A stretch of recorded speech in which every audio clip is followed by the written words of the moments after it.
할렐루야. 하나님을 찬양합니다. 주의 은혜는 총 가운데서 주일 예배 11시 예배 드리고 여러분과 함께 기쁘게 반갑게 면대하고 있습니다. 주님의 평강이 섬기는 교회와 가정 위에 함께 넘치게 임하시게 되기를 예수 그리스도 이름을 의지하여 축원을 드립니다. 제가 에레미야서 13장 1절에서 2절까지 말씀을 봉독한 다음에 대략 1절에서 11절에 걸쳐 있는 말씀 두 가지 상징이라고 이렇게 소제목이 붙어 있는데 일단은 그렇게 읽고 말씀을 이어가도록 하겠습니다. 하나님의 대화, 하나님 말씀으로의 대화.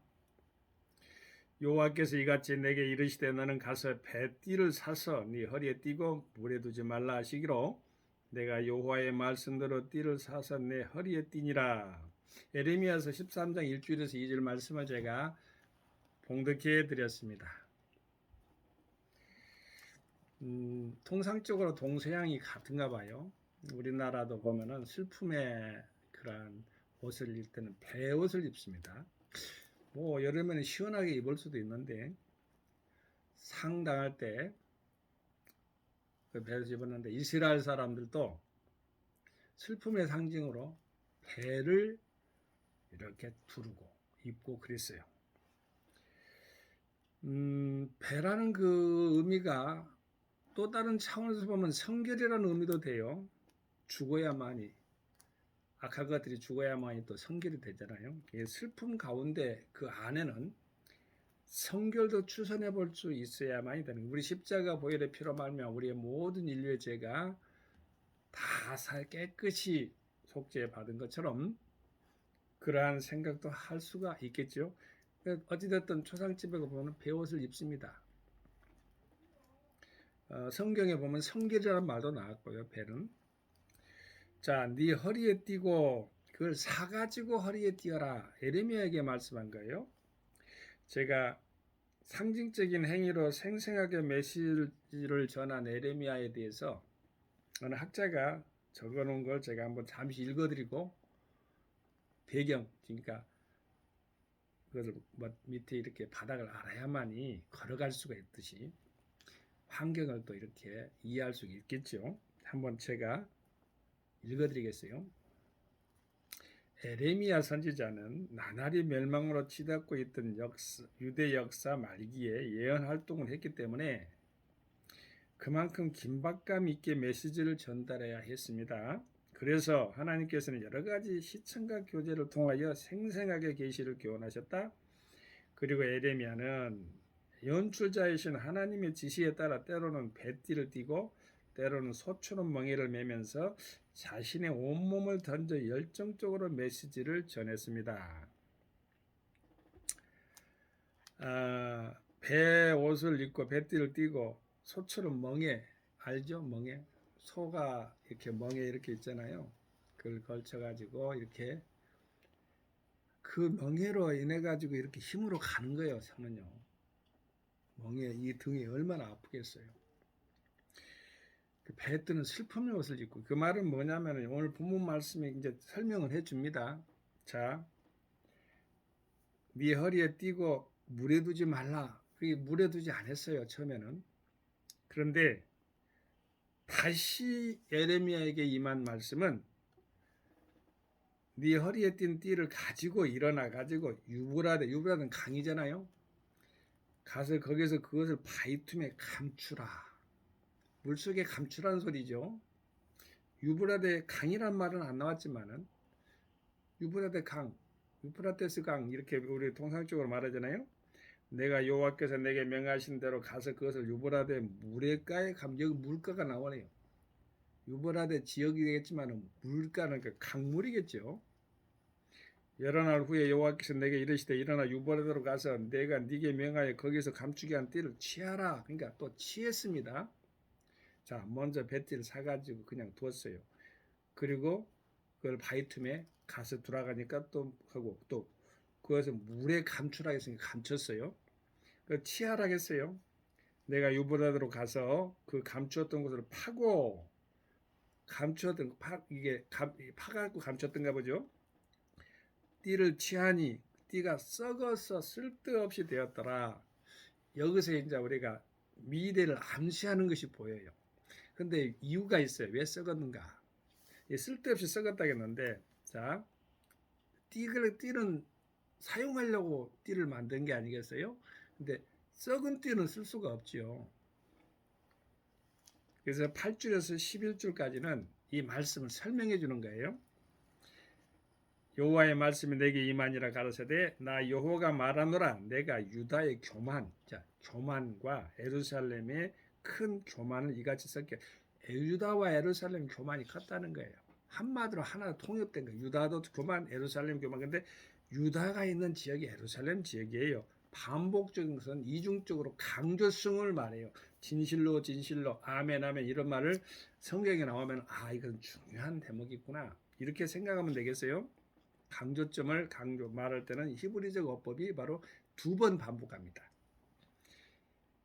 이 악한 백성이 내 말 듣기를 거절하고, 자, 교만한 자들은 먼저는 말 듣기를 거절하죠. 자, 듣기를 싫어해요. 스데반 집사님이 돌아가실 때 돌로 쳐 죽이는 그런 사람들도 하나님 말씀을 듣지 않고 강팍해가지고 독사의 그 기처럼 강팍했다 했어요. 다른 신들을 말해보죠. 내 말을 듣기를 거절하고 그 마음에 강팍한 대로 행하며 다른 신들을 쫓아 그를 섬기며 다른 신, 여호와에는 다른 신이 없지요. 자, 출애굽기에 보면은 하나님 말씀 가운데 여호와에는 다른 신이 없음이 분명합니다. 그에게 절하니 그들이 그 띠에 쓸데없음 같이 되리라. 자, 하나님 말씀은 생명의 말씀인데 그걸 버리고 또 헛된 우상은 말도 못해요. 귀가 있어도 듣지도 못해요. 입이 있어도 말도 못해요. 코가 있어도. 여러분 어떠한 상을 봐보세요. 상을 보입니까? 안 보이죠? 그런데 우리가 생각할 것은요, 우상은요 사람이 만든 수공물이라겠어요. 보면 안 돼요. 만들면 안 돼요. 거기에 우상에 있어서 어떠한 생각까지도 해서 안 돼요. 나 여호와가 말하노라 띠가 사람의 허리에 속함 같이 내가 이스라엘 온 집과 유다 온 집으로 내게 속하게 하여 그들로 내 백성이 되게 하며, 하나님이 원하시는 뜻은요 하나님의 자녀들 하나님 백성이 되는 거예요. 온 만물을 또 만상을 만민을 만들었어요. 뭐 하려고? 하나님 백성이 되게 하시려고. 내 이름과 칭예와 영광이 되게 하려 하였으나, 자, 우리가 하나님의 이름에 합당한 자녀, 하나님의 자녀라고 하잖아요. 자, 내 이름에 내 백성이 되게 하면 내 이름과 칭예와 영광, 하나님의 자녀의 하나님의 백성, 그것이 하나님의 이름이에요. 하나님의 칭예라고 나왔는데 칭예는 칭찬과 찬양이 되게 하는, 우리가 하나님의 자녀가 된 것도 감사한데 우리를 통해서 이렇게 하나님 영광을 드러내고 있어요. 자, 여기서 보면은 또 영광이 또 나와요. 우리를 통해서 하나님 영광을 받으시기 원하시는 것이죠. 되게 하려 하였으나 그들이 듣지 아니하였느니라. 이것이 바로 썩은 띠로 나타나는 거예요. 나타내는 것이에요. 잘 알다시피 이스라엘 나라에는요, 예전에 가인과 아벨이 단을 쌓았죠. 그 다음에 노아에는 방주에서도 그 단을 쌓았어요. 나와서 방주에서 나와서 단을 쌓았단 말이에요. 아브라함도 단을 쌓았어요. 모세가 처음에는 하나님 아버지께 기도하면서 예배를 어떻게 하라고 이렇게 출애굽할 때에 시내산에서 받을 때에 성막을 받았는데, 이제 단의 개념이 성막의 개념으로 확장된 거예요. 더 심화된 것은 성전이에요. 솔로몬 시대에 스룹바벨 성전이 있고, 그다음에 헤롯 성전이 있고, 솔로몬 성전 제일 처음에 솔로몬 수르바벨 헤롯 성전이 있는데 예수님 당시에 헤롯 성전이죠. 그래서 그 하나님 아버지께서 받은 거, 하나님 아버지께서 우리가 성경 속에서 우리가 만날 수 있는 거, 하나님 아버지로부터 받은 거 그 말이에요. 말씀 속에서 기록된 거 성령 개념이에요. 우리 주 예수님이 뭐라 하겠습니까? 두세 사람이 있는 곳에 하나님이 계신 그것도 성령 개념이에요. 그리고 예수님이 자체가 하나님 자신 안에서 성전에 있어서 완전 주인이라는 것을 보여주셨죠. 그리고 사도행전에 또한 사도 바울의 제자 누가는 사도행전을 지었잖아요. 그리고 각각의 신약에 보면은 성전의 개념이 여호와 하나님 아버지를 성령의 전이 바로 인간 개인으로 드러납니다. 각자 개인, 하나님을 믿고 신앙하는 그런 개인으로 성전 개념이 드러나는데 우리 여기서 이제 다시 한번 생각을 해봅시다. 성막은요, 시내산은 아까 모세가 받았는데 성막에도 어쩌면 그냥 선 게 아니잖아요. 이렇게 해가지고 널판 이렇게 해서 띠를 두르는데 바로 밖에 두 개 띠, 안에 두 개 띠, 어떤 분은 신구약으로 이렇게 표현하기도 하는데 중간에 하나가 보이지 않는 띠가 있어요. 보이지 않는 띠가. 그러니까 5개가 있는데 띠가 뭐 여러 가지 해석이 돼요. 무슨 기쁨의 띠, 사랑의 띠, 무슨 경건의 띠, 뭐 은혜 가운데서 무슨 슬픔과 뭐 이런 뜻 여러 가지 뜻을 내포할 수는 있겠지만은 어우러졌으니까 그거는 띠의 개념에 대해서 제가 설명하려고 하는 것은 뭐냐면요, 보이지 않는 띠가 있다는 거예요. 우리 주님이 중간띠라고 하는 게 그것 보고 중간띠. 다음에 성마 함께 이제 이렇게 강의라고 해도 되나요? 대화할 때 말이죠. 여러분과 함께 대화할 때가 있을 거예요.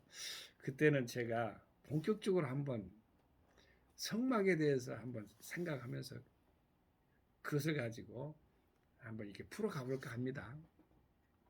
예수님이에요, 예수님. 예수님께서는 보이지 않고 우리가 옆에서 이렇게 환경적으로 어려운 거 있고 어떻게 보면은 뭐랄까 주위에 도움자가 없는 것 같지만 예수님은 보이지 않게 중간띠를 딱 형성하면서 우리 인생들을 지지해주고 있는 거예요.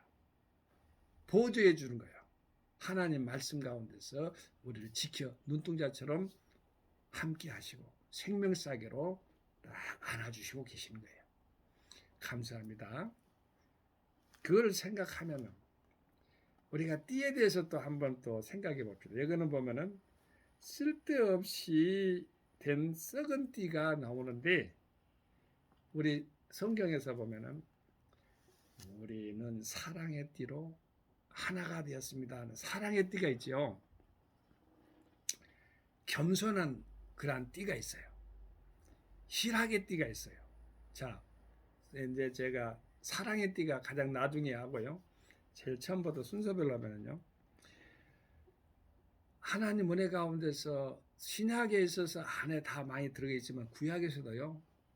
띠의 개념이 경건의 띠를 가지고 나아가는 묶어서 나아가는 그런 모습도 있지만 여기 본문 말씀처럼 허리에 띈 현실적인 책임감, 현실적으로 수가 무거운 짐도 될 수가 있어요.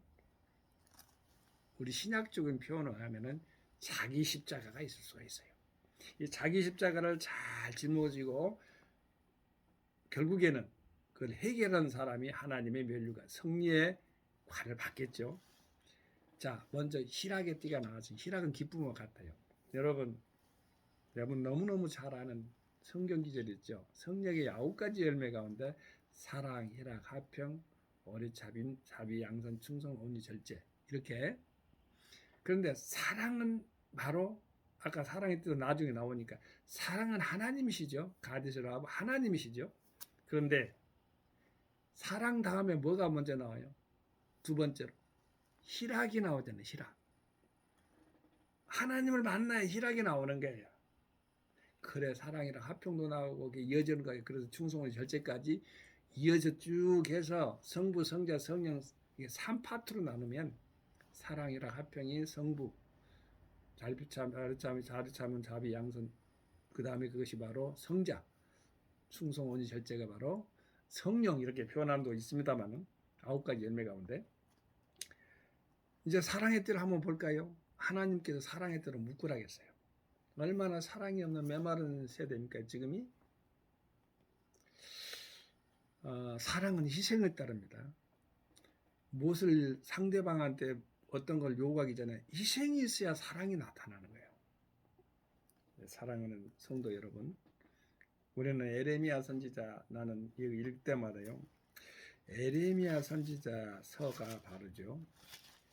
상당히 역설적 희망을 이야기한다고 제가 말씀했죠. 역설적 희망을 말한다고 했는데 이 52장까지 되어 있는 이 하나님 아버지 말씀 가운데서의 그 에레미야 한 1년에 52주잖아요. 생각하면서 제가 그 생각을 해봐요. 한 주 한 주 에레미야서를 읽으면서 에레미야도 동족을 사랑했어요. 동포를 사랑하고. 그렇지만은 자기 조국이 유다 말기니까 백사 말기기야. 예언할 동안 하면서 말이죠. 나날이 멸망하고 망해가는 그 모습. 우상에 찌들어가 아까 나왔죠. 강팍한대로 행하고 하나님 말씀을 듣기를 거절하고 다른 신들을 섬기는 그러한 모습 속에서 하나님 말씀 속에서 하나님 은혜 가운데서 살아갔던 사람인 에레미야가 이 말을 받았다는 것은 하나님이 에레미야를 그만큼 사랑하고 택했다는 선택 그 의미도 있지만은 우리에게 교훈 주는 것은 우리에게도 하나님 말씀이 영감이 이렇게 다가오잖아요. 레마를 꽂히잖아요. 그러면은 우리에게도 하나님은 신락 같은 희망을 주셨구나. 하나님 말씀을 들고 강박한 내 마음을 내버리고 다른 신을 내쫓고 하나님을 섬기고 희락하고 또 섬김의 모본 제자들을 발을 시켰잖아요. 허리띠가 바로 이게 수건을 이렇게 두는 건데 허리띠라고 이렇게 나오는데 제자를 그러니까 하나님 아버지 예수님께서 얼마나 우리를 사랑하시면 저 만왕의 왕이요 그분이요 사람까지도 섬기는 거예요. 그만큼 낮아진 것이에요. 종의 또 제 멍에를 가지고 말이에요. 십자가에 못 박혀 돌아가시고 또 살면서도 제자들의 발을까지 사람도 이제 사람 밑에 내려가서 제자들의 발을 씻겨줬다는 그 모범은 섬기라는 것은 섬김의 띠를 우리가 기억해야 합니다. 또 사랑으로 사랑은 희생이고 용서입니다. 그렇게 살아간다면 우리 하나님 아버지께서 우리에게 주시고자 하는 하나님이 허락하신 축복이 얼마나 크겠어요? 이 생각을 합니다. 여호와께서 이같이 내게 이르시되 너는 가서 띠를 사서 네 허리에 띠고 사서 띠라게 산다는 건 그만큼 공력이 들어가는 거예요. 희생이 들어가고 땀이 방울이 들어가는 거예요. 거저 받은 게 같지만은 예수님의 빚값이 있어요. 물에 두지 말라 하시기로 내가 여호와의 말씀대로 띠를 사서 내 허리에 띠니라.